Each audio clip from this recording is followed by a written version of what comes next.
Selon plusieurs experts en aéronautique, le lancement de la bande C, indispensable pour le déploiement de la 5G, pourrait provoquer des interférences dangereuses avec les systèmes d'aviation.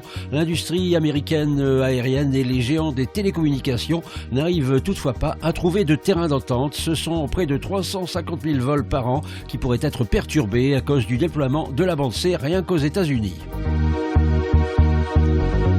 En mai 2021, l'entreprise Colonial Pipeline, qui dessert la côte est des États-Unis en carburant, a dû fermer ses vannes pendant une semaine.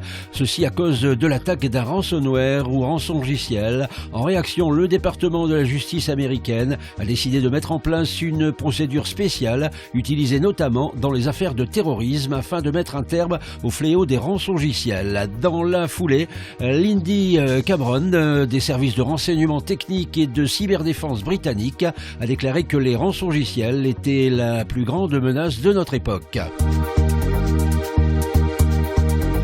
Un câble sous-marin de 14 000 km va relier le Japon à l'Europe. Le câble passera par le passage du Nord-Ouest dans l'océan Arctique. La société finlandaise Signia et la société américaine Far North Digital vont construire un câble sous-marin appelé Far North Fiber qui traversera ce célèbre passage pour relier le Japon, le Canada, la Norvège, la Finlande et l'Irlande.